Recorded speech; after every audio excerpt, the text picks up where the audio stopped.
para iniciar uma lição que tem esse título, né?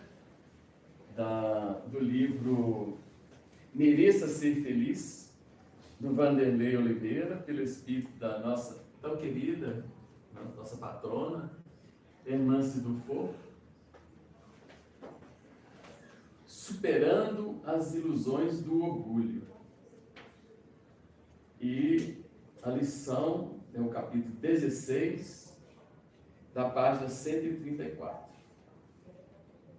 E vem uma citação do Livro dos Espíritos, como abertura da lição, que é o seguinte: não nos referimos, porém, à educação moral pelos livros, e sim à que consiste na arte de formar os caracteres. É a palavra caráter no plural, né? O caráter nosso, os nossos caracteres, a que incute hábitos. Ou seja, precisamos criar hábitos. De preferência bons, né? De preferência bons, é claro. Hábitos, porquanto a educação é o conjunto dos hábitos adquiridos. O Livro dos Espíritos, a questão é a 685A. Agora é interessante, aqui nos referimos a hábitos, porque quando nós criamos hábitos, nos torna mais fácil cumpri-los, ou exercê-los, ou fazê-los. Não é isso? Então, vamos habituar, vamos criar uma rotina, mais ou menos isso. Eu gostaria de lembrar que nós estamos aqui, não numa palestra, né? É num bate-papo. A casa é acolhedora, é o espírito da irmãs aqui que nós tentamos colocar em prática, para que fiquem à vontade para me interromper, para dialogarmos, para se manifestarem. Fiquem sempre à vontade. Não queremos que saiam daqui com dúvidas. Não é para isso que nós estamos aqui. É muito mais, muito pelo contrário. É para tirarmos dúvidas, para esclarecer, para criar bons hábitos. Como ela disse, né? Que sejam bons. Então vamos ao conteúdo. Os rumos educacionais do século XXI apontam o ato de saber fazer como um dos 4 pilares do processo de desenvolvimento dos potenciais humanos. Extremamente coerente com a evolução, esse aprender a fazer leva-nos a ricas inferências para o modelo espírita da educação. O que está querendo dizer? Que nós não podemos ficar estanques, nem parados só na teoria. Então, o século XXI nos induz a caminhar na prática. A informação espírita é cultura, e a cultura em si não abriga o saber, porque o saber implica o uso da informação. É como se fosse o caminho, não é isso? O caminho que nós vamos usar para a prática. Então vamos repetir. A informação espírita é cultura, e a cultura em si não abriga o saber, porque o saber implica o uso da informação para gerar a transformação.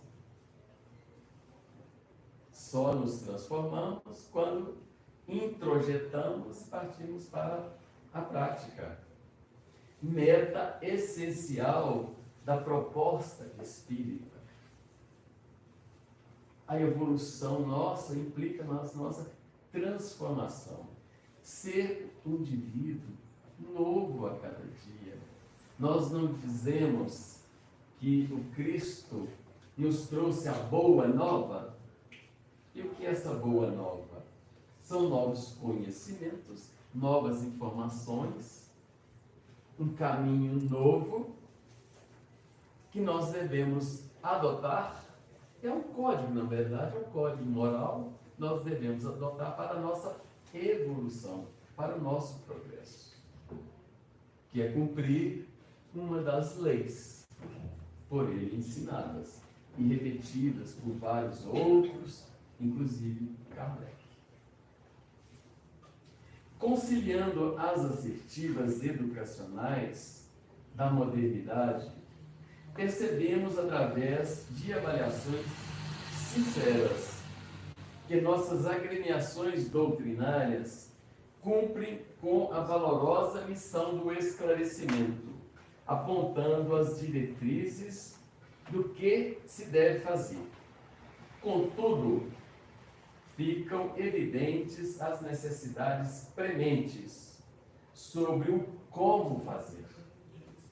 Essas agremiações aqui citadas é uma outra forma de chamar de centro espírita, grupo evangélico, grupos cristãos, né? Então, aqui a irmã se constata que nós não podemos seguir estanques, parados, sem dar esse passo. Como fazer? Como fazer? E às vezes é uma tarefa simples.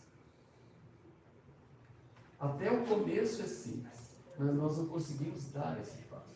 Então nós precisamos sempre, como eu vou desenvolver tal ideia que eu aprendi, como eu vou colocar em prática.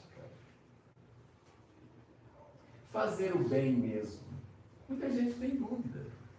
Ajudar. Tem gente que pensa que eu ajudo só quando eu faço uma doação em dinheiro, com uma cesta básica. Mas às vezes, até um simples olhar pode ajudar. Nem sempre é preciso de valores, moeda. Não. Não é isso? Olha só, escutar alguém. E nós temos muita dificuldade em escutar. Não acha? É muito comum você vem e fala dos olhos, estou com um problema, assim, assado. Eu devo ouvir, no mínimo, porque às vezes o outro só quer me contar. Mesmo eu não sendo psicólogo, não sendo especializado em entendedor daquele problema, nem vislumbro uma solução, o ato de escutar. Sem julgamentos também. Ah, fantástico. Muito bem lembrado. E é um dos problemas mais sérios que nós vivemos, é o julgamento. Pensemos nós, caminhando pela rua, nós olhamos um mendigo, olhamos alguém lá, pedindo, né? Um outro ali no canto, nós estamos julgando o tempo todo. Isso é muito maléfico para nós. Pensemos muito nisso. Nós criamos uma carga ruim, carga energética maligna para nós. Vigiemos muito nesse ponto. Vigiemos sempre. Não nos esqueçamos disso. E é uma prática. Está dentro aí do nosso espectro de colocar em prática. O outro também, né? De ouvir. Existem centenas de cursos. Falar em público, a arte de manifestar em público, mais não sei o que. Tá. Mas nós precisamos muito da escutatória, né? Eu nunca ouvi falar que existe o curso de escutatória, mas deveria existir, porque nós não temos essa prática. Aí a pessoa conta o problema dela, nossa, mas o meu é muito maior, e faz um escândalo e tal, né? E ela está criando ali mais um apego àquele mal que ela está presa a ele, né? Que muitas vezes nós é que nos apegamos a uma doença, a um mal, a um problema. Não ele, a nós. E nós é que nos sacrificamos para ficar preso a ele, como um peso. Você não está se afogando lá, mas não solta aquilo que está levando você para o fundo. Né? Pensemos sempre nisso, raciocinemos nesse sentido. Vamos continuar. Então, as casas, o que acabou de dizer aqui, precisam evoluir nesse sentido da prática. Ensinar mais a prática. Indicar roteiros nem sempre será garantia de melhoria. É o que nós quase sempre fazemos. É isso, né? Como professor, né? Ele indica, olha, você precisa chegar lá. Tinha um professor meu de direito que dizia, o papel do professor é falar, você tem que chegar lá. Chegar lá. Os caminhos você precisa escolher. Mas aqui está dizendo mais. Precisamos fazer mais. Porque nós temos muita dificuldade. Quase todos os livros indicam teoria, teoria, teoria. E às vezes ela é muito elevada para o nosso nível de dificuldades. Nós não conseguimos dar o primeiro passo sequer. E qualquer caminhada só começa se der o primeiro passo. Não é isso? Então vamos voltar aqui. Indicar roteiros nem sempre será a garantia de melhoria, porque cada individualidade traz em sua bagagem maior ou menor facilidade de compreensão das verdades cósmicas. É interessante aqui que a irmã se abre para nós esse horizonte cósmico. Não é muito interessante isso? Para que nós não fixemos só no aqui, no agora, de cabeça baixa, né? Olhando só para o chão. Vamos abrir os horizontes, abrir a mente, para todos os setores. Né? Einstein disse que quando uma mente abre para uma nova ideia, jamais ela se fecha, porque ela tende a expandir como uma melhoria naturalmente. Então nós precisamos sempre, né, abrir sempre os horizontes, buscar novidades, expandir as consciências, como dizem muito por aí, né? Fala-se muito do tema atualmente, porque nós estamos tendo saltos de evolução. Então vamos fazer reboliço nas nossas ideias. Vamos buscar avançar sempre. Jamais estagnar. Ainda que seja pouquinho curto o meu passo, né? Ainda que ele seja mínimo. Vamos. Porque na medida em que nós avançamos, nós ficamos mais felizes. Nós damos mais valor às nossas conquistas. Nos alegramos conosco. E também fazemos ficar alegres os nossos mentores, que se sentem muito felizes com o nosso progresso. E nós devemos sempre estar em contato com eles. E nós viramos as costas, naturalmente. Não damos a eles a importância que merecem. Então, conversemos mais com ele para que possamos progredir mais. Por essa razão, o estudo minucioso do saber como fazer inclui a interação do aprendiz com os veiculadores do conhecimento em tarefas grupais, participativas, dialogais, com plena troca de informações na construção do saber. Aqui está dizendo do trabalho em grupo. Ele é muito importante, essa interação. Facilita a troca energética, facilita a egrégora e o desenvolvimento do indivíduo no grupo e do grupo com os indivíduos que o compõem. Valorizemos sempre isso.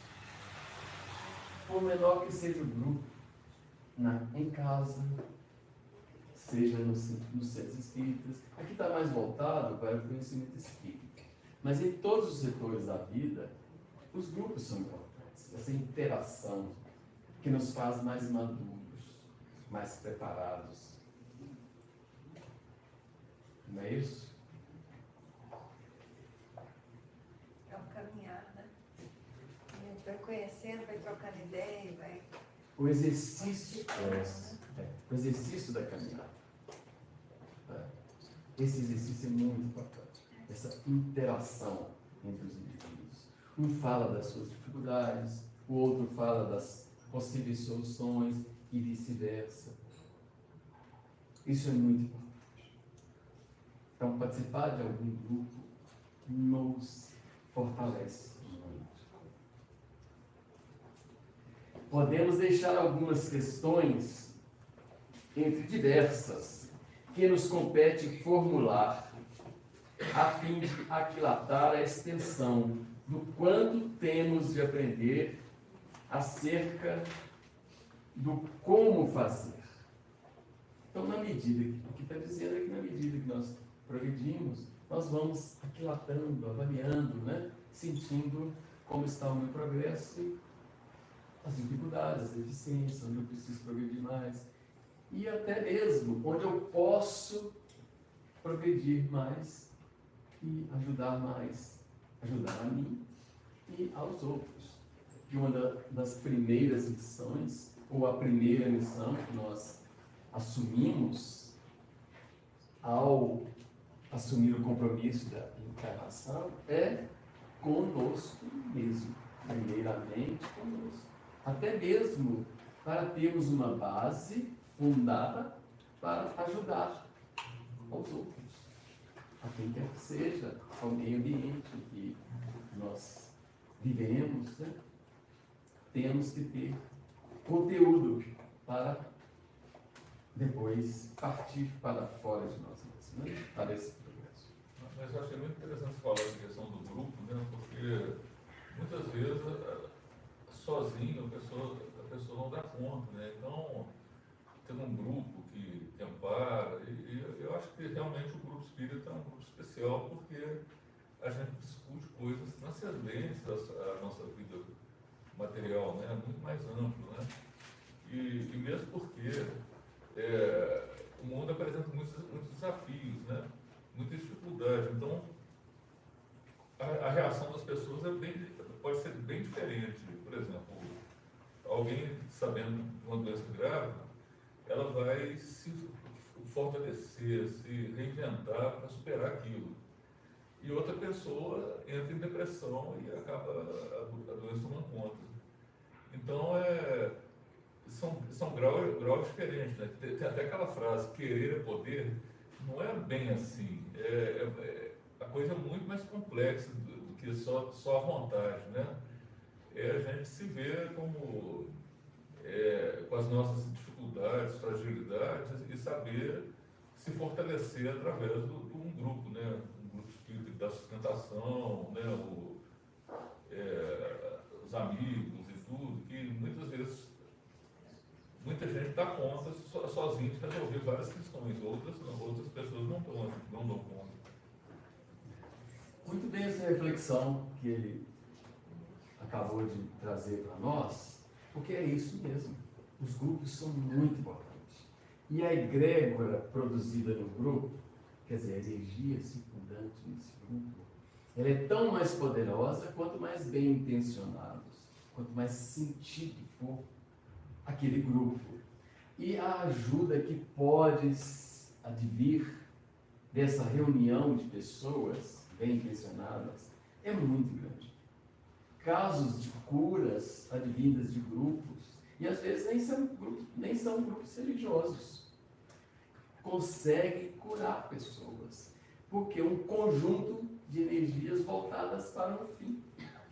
E o Cristo não nos ensinou, quando duas ou mais reunidas estiverem eu estarei presente, né? Tem uma pessoa no Instagram, só interrompendo, que diz aqui, falou o culto em casa, né? Quando se reúnem para fazer o culto, é uma troca de energia também. A Clara está no Instagram falando. No Instagram não, no YouTube. Pois é, Clara, é uma grande verdade. Na última vez que nós tivemos aqui, nós falamos do culto do Evangelho no Lar, e não custa repetir. O culto do Evangelho no Lar fortalece não só aquelas pessoas que estão participando, mas ela vai além, aos vizinhos. Energia é muito poderosa. Não só as pessoas, aos bens. A parte física também recebe proteção com o culto do Evangelho no Lar. Nós não sabemos aquilatar a importância do culto, de uma oração. Do culto é mais ainda, porque ele é metódico, né? Ele se reveste de características e de mais pessoas presentes, desencarnadas, que nós não vemos, na maioria das vezes, né? Não temos essa capacidade, mas estão presentes. Quando nós assumimos o compromisso, dia, horário, local, e somos fiéis, somos disciplinados para cumprir aquela meta, né? Aquele dia e horário, nos fortalece imensamente. E eu sempre digo, na dúvida, oração. Na incerteza, oração. Porque ela é muito poderosa. Acreditem e façam e verão a importância que ela tem nas nossas vidas. Não se esqueçam da oração. Estou nervoso, muito irritado. Faz uma oração. Peça para os seus mentores lhe ajudarem. E as coisas, os caminhos se abrem, os horizontes vão brilhar para você. A solução virá. Confiemos sempre e nos apeguemos aos nossos mentores, pedimos ao nosso Pai maior. Pois não? Desculpa. Pode falar. Então voltamos aqui, né? A importância dos grupos é enorme. Confiemos e vamos fortalecê-los, participar com boas intenções. Assim como os grupos voltados para o mal são fortes, né? Gente que se reúne para usar drogas e cometer crimes, etc. Os grupos voltados para o bem podem muito, podem mesmo. Acreditem e participem com fé, com ardor, com comprometimento.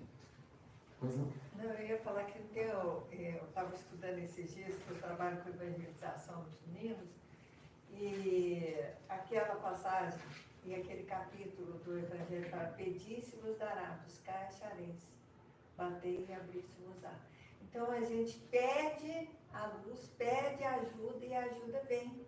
E fazendo o Evangelho é o máximo, porque é um dia especial, né? Você acostuma, mesmo você viajando, você faz, você traz essa troca assim, em família, né? Muito bom.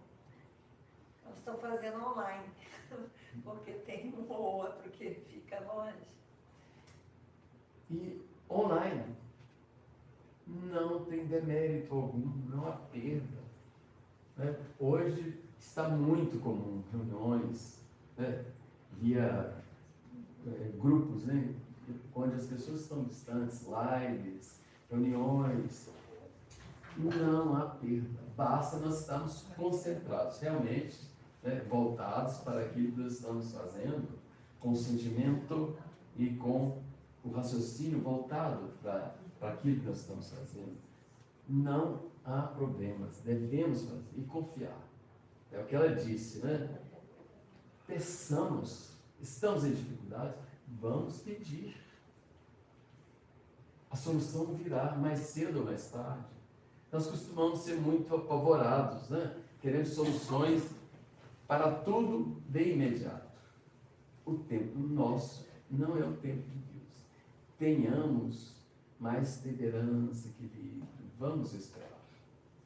E vamos esperançar. Ou seja, não é ficar, né?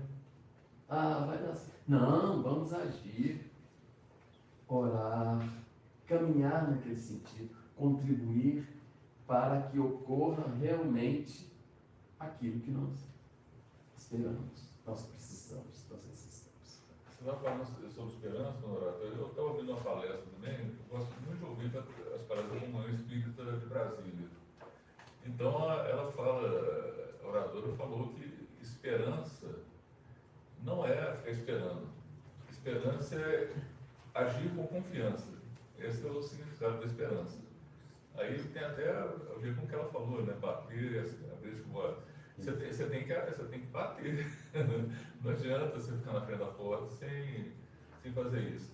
E aí o que ela fala é o seguinte: o maior fundamento, né? O maior motivo da pessoa ter esperança é a fé no Criador, né? Que ele criou a gente para ser bem sucedido, né? E desenvolver todos os mecanismos para superar tudo. Então é isso, a esperança, ou seja, agir com confiança, não é uma coisa vaga, ela tem um fundamento muito forte por trás, que é a crença em Deus. É verdade, é por isso que eu disse o verbo esperançar, ou seja, agir com esperança, ter fé, mas não ficar assim, eu tenho esperança, e dormir, né? Não, vamos agir de alguma forma ou outra, seja na oração, seja na execução de algum meio, de algo para conseguir o que nós desejamos. Não é ficar de braços cruzados, não. Nada conquistamos sem luta, sem busca. Então, é preciso que haja um movimento, uma ação, não paralisia. Não é isso? Então, podemos deixar algumas questões, entre diversas, que nos compete formular, a fim de aquilatar a extensão do quanto temos de compreender acerca do como fazer. São elas: como aprender a dialogar? Temos muita dificuldade nisso. Nossa, quando ela se manifestou, né, do saber ouvir faz parte de saber dialogar, né? Se eu não sei ouvir, eu já começo a agir no mal do diálogo. Então, são vários os ensinamentos aqui, né? Então, aprender a dialogar. Será que nós sabemos mesmo saber dialogar? Ela disse, né? Sem julgamento. Está dentro do diálogo.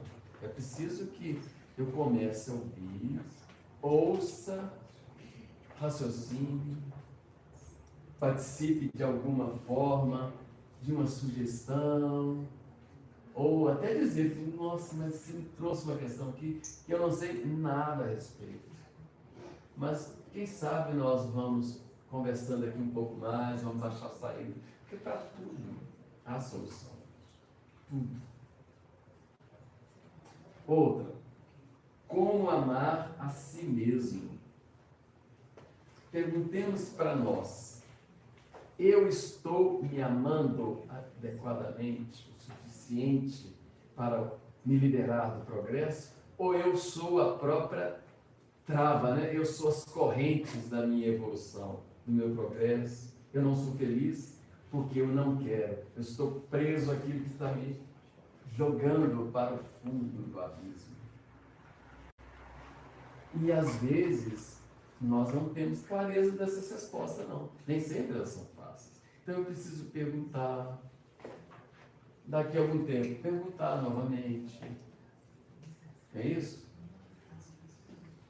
Para merecermos ser felizes, nós temos que saber cuidar de nós. E cuidar bem.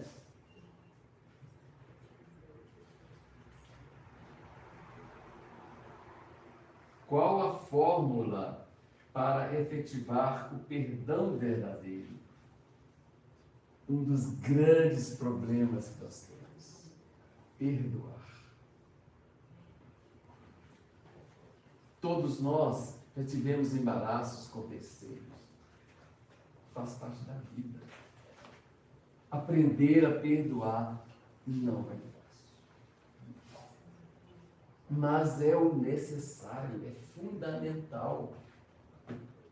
E às vezes eu me declarei inimigo do fulano de tal. Não, ele fez isso comigo, tal, né? Tenho ódio, fica irado, fica incomodado o tempo todo, e xinga, tal, consigo mesmo, né? E o outro, talvez que nem saiba, nem percebeu, e não fez aquilo para te ofender. Às vezes nós nos consideramos o centro da questão por ter sido ofendido e nem somos. O outro não sabe disso. Então é preciso nós buscarmos sempre conciliar as questões e progredir. Porque quando eu fico com aquela raiva, mantendo ódio, parado ali, naquela ira, né? Eu estou criando embaraços para mim, um campo energético ruim, atravancando minha vida. Como dizem alguns, né? Eu estou colocando sobre mim um balaio de pedras que nem são minhas. Que tal esvaziar esse balaio e seguir em frente? Reconheço.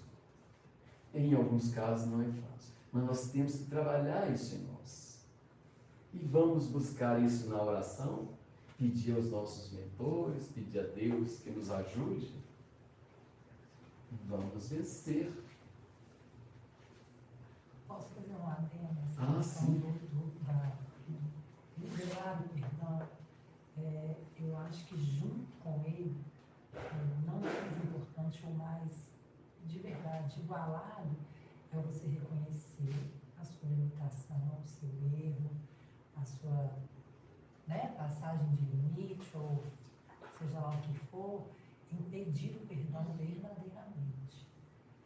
Porque você libera o perdão e é tão importante quanto receber o perdão também. Eu penso assim.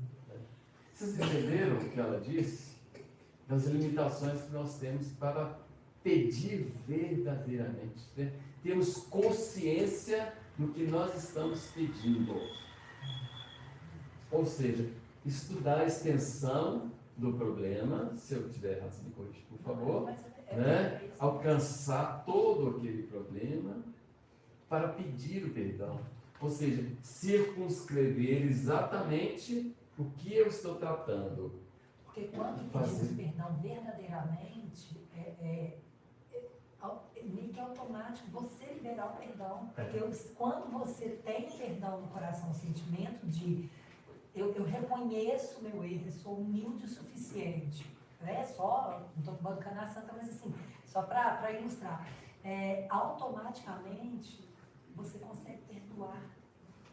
Você perdoa a si e talvez perdoa o outro com muito mais facilidade quando você tem essa clareza. Então, vamos voltar novamente. Você define o que é o problema, como aconteceu, as razões e contra-razões, estuda verdadeiramente a questão e enfrente-a com coragem e com o sentimento de perdão.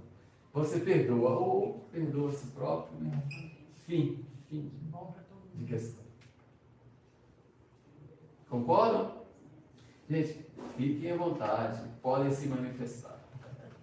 Paulo fala uma coisa interessante também no livro dele. Ele fala perdão dos lábios e o perdão do coração. Acho que aí ela está trazendo um sentimento, né? Você fica imbuído de, mais consciente, de estar buscando a perdão.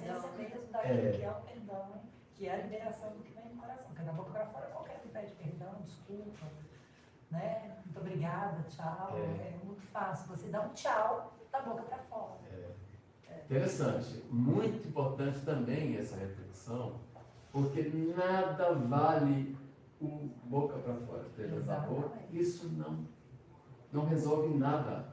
É uma enganação e é pior. Eu estou tentando enganar a mim mesmo e enganando aquele a quem eu disse perdoar, não é? E isso é muito pior. Então é preciso ser verdadeiro nos atos, em tudo. Não adianta ser morno, né? Não é aquela questão de ser morno. Não adianta, não tem. Você está prejudicando ainda mais. Ou protelando, né? Julgando o problema, que vai continuar se carregando aquele balaio ali no ombro. Né? Vai ser. Minha doença, minha vida, minha. Aí a gente fica.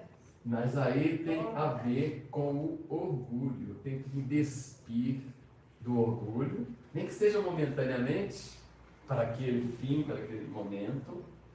Porque um dos grandes problemas, outro, né, dos grandes problemas que nós temos, o orgulho, é a vaidade. Esses pecados, né, grandes que nós temos, é preciso despir dele, nem que seja momentaneamente, para que de fato resolva aquela questão. E vai enfrentando, né? Vai progredindo. É assim mesmo.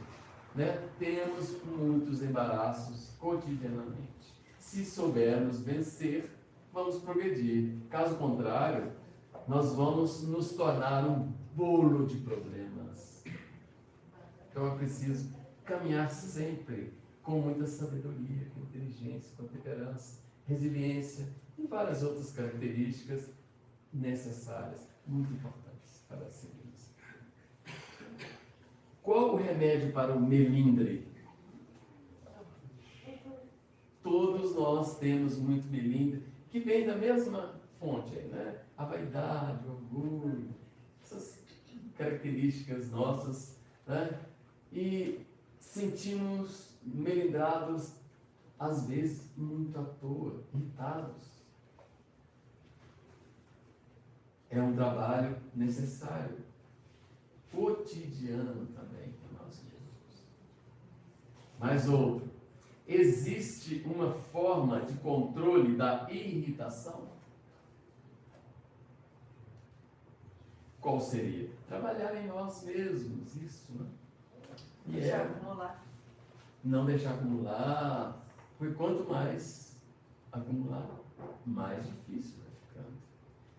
É como uma sujeira numa casa. Para ser muito simples, né? Quanto mais acumular a sujeira, pior vai ficar. Mais difícil de limpar. Mais tempo vai se gastar para a limpeza. E às vezes alguns mancham, né? A limpeza tem que ser muito imediata para não manchar muito. Ou para ser retirada toda a sujeira, né? Precisa ser imediata. Como vencer os conflitos sexuais que parecem serem muito grandes nos últimos tempos, devido a uma quebra de princípios morais, éticos, nos costumes. Temos vivido isso em grande quantidade, né? Devido ao momento que nós vivemos. Então, os conflitos, parece que há uma vontade, é a leitura que eu faço, posso estar muito enganado, que há um trabalho para implantar esses conflitos já na primeira infância. Muitos trabalham nesse sentido, maldosamente, né? E esses conflitos vão se arrastando ao longo da vida, trazendo problemas. Mas dá a impressão que essa questão da dá a impressão que essa questão da sexualidade ela tem diminuído de proporção com o passar do tempo, né? A sociedade tem evoluído mais, né? E coisas que eram difíceis de superar há muito tempo atrás, hoje é relativamente fácil, aliás, mais fácil do que antes, né? Principalmente, por exemplo, em relação à mulher, né? Se pegar uma mulher desquitada, era horrível, a pessoa se sentia péssima, outras mulheres não queriam ser amiga dela, e hoje essas questões já estão bem superadas, né?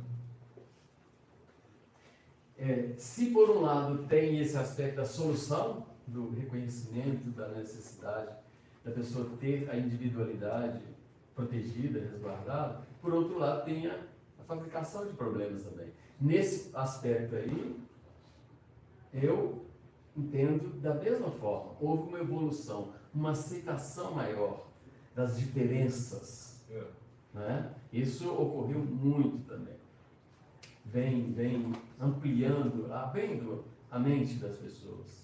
Eu me lembro, eu sou de uma cidade muito pequenininha, e havia uma senhora desquitada, uma única na cidade.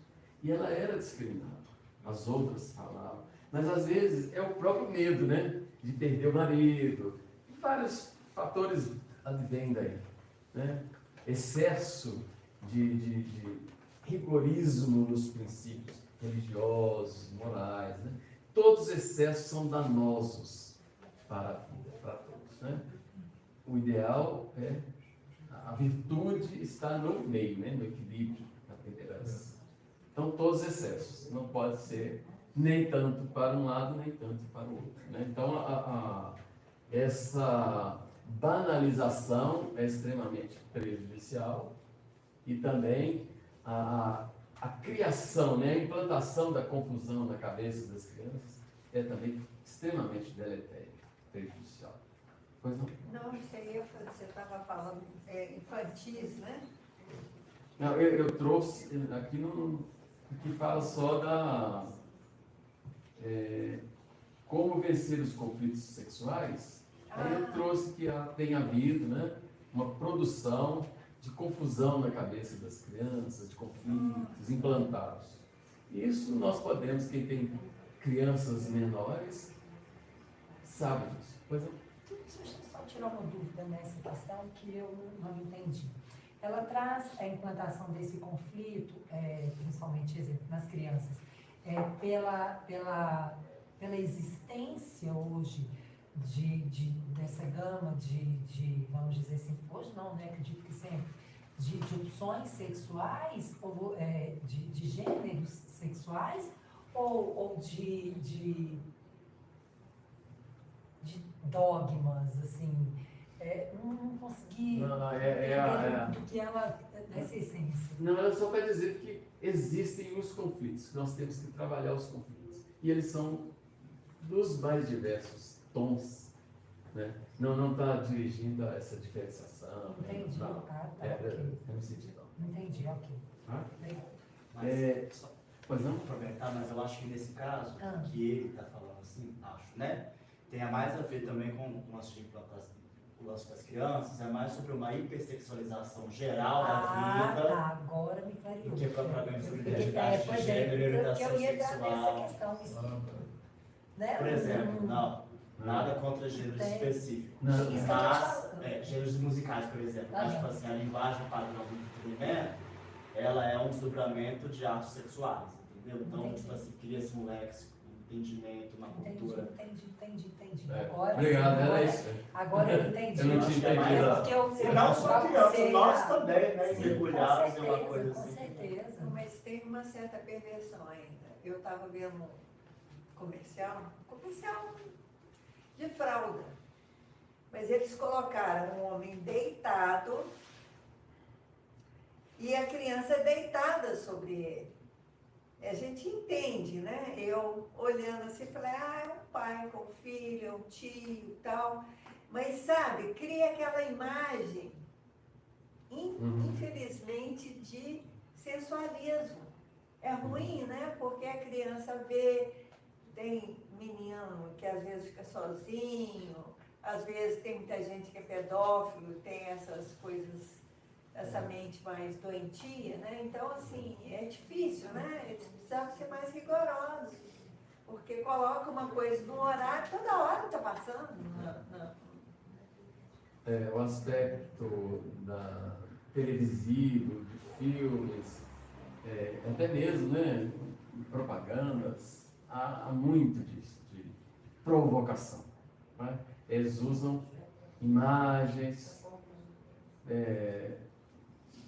para trazer a dúvida, para questionar os padrões mais tradicionais. Né? Infelizmente, tem maldade por todo canto. Né? Mas vamos continuar aqui. Como amar os inimigos. Aqui está muito atrelado na anterior questão que nós falamos sobre perdoar, né? Como amar os inimigos. Como superar os impulsos mentais de violência. Então, são várias as questões que temos que trabalhar em nós mesmos, uns mais, outros menos. Vamos ao seguinte: como dominar as desordens nos raciocínios quando nos encontramos sob pressão? E é um problema seríssimo que vivemos hoje. Hoje, principalmente no trabalho e até mesmo nas escolas, vivemos sob muita pressão. Sobre uma ansiedade constante. Não é isso? Todos os setores da vida somos muito premidos. E cada um reage de uma determinada maneira para arrefecer, para fugir, para escapulir dessas pressões diversas que vivemos. Cobranças nos mais diversos setores da vida e até mesmo dentro de família. Precisamos ficar sempre atentos a tudo isso, para burilarmos, né, e acharmos o melhor caminho a seguir. Muito importante essa questão. Como discordar e criticar sem gostar menos. Está um pouco ligado aí o que você falou, né? Sem julgamento. É preciso que nós, principalmente nas relações familiares, os pais, os avós, tios, né? Quando precisam educar seus familiares, precisam tratar a questão com muito cuidado, carinho, porque do contrário, você cria uma barreira, né? Afasta cada vez mais. Vai afastar e não vai conseguir transmitir aquilo que você deseja. É preciso ter muita habilidade para ensinar, para educar. Porque a partir do momento que se cria uma barreira, você vai ter que fazer um trabalho para eliminar essa barreira, para voltar a ter aquela ligação respeitosa, amorosa.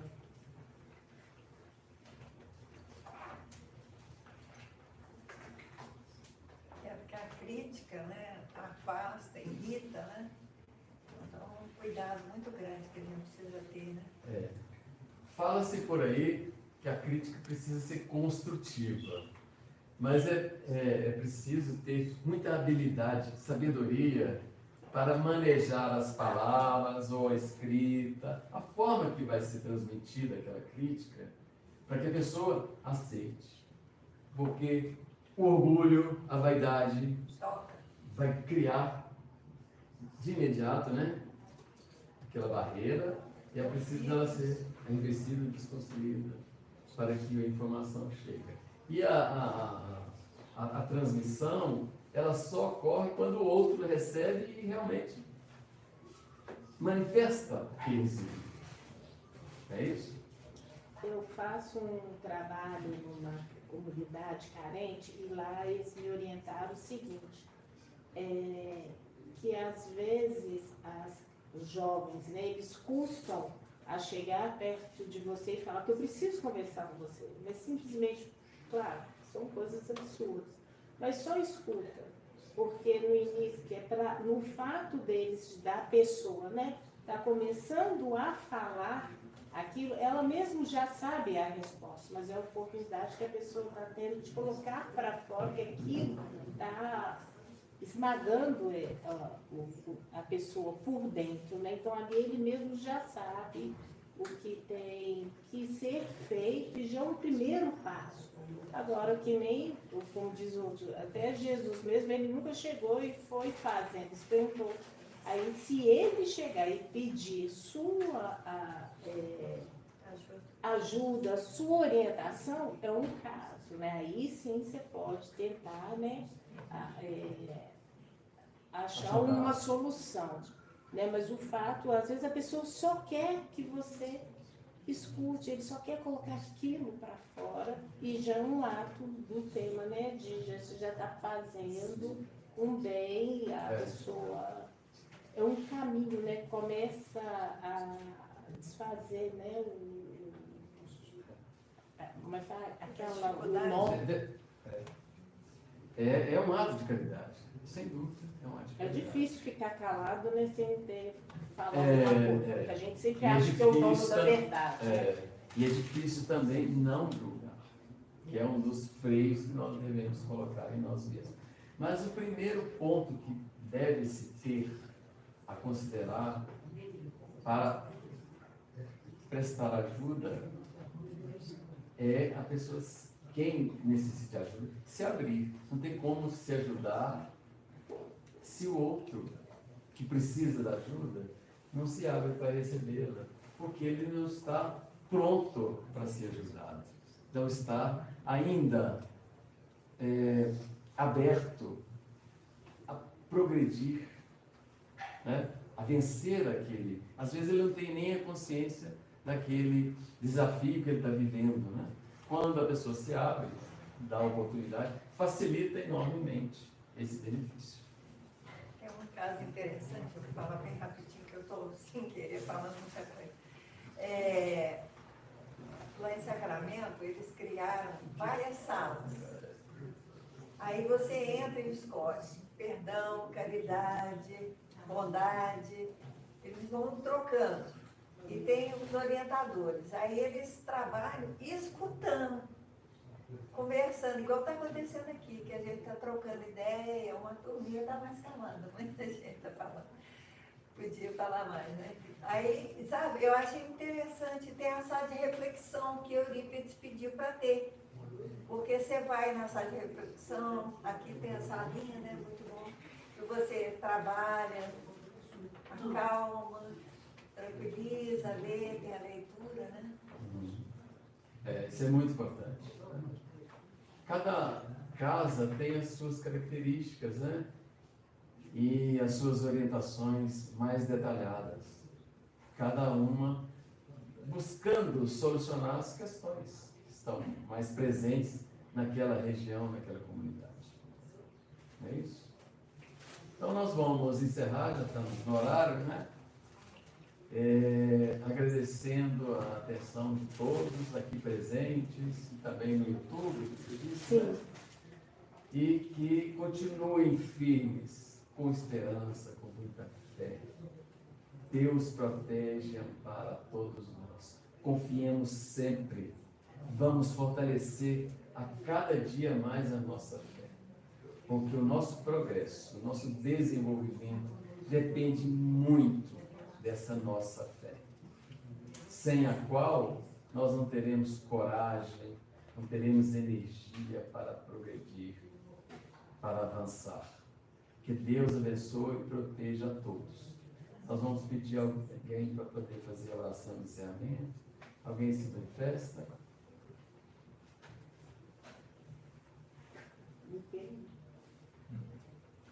Então nós vamos fazer. Glória a Deus e paz aos homens na terra. Jesus, bom e amado Mestre, sustenta os teus humildes irmãos pecadores nas lutas deste mundo. Anjo bendito do Senhor, abre para nós os teus compassivos braços. Abriga-nos do mal, levanta os nossos espíritos à majestade do teu reino.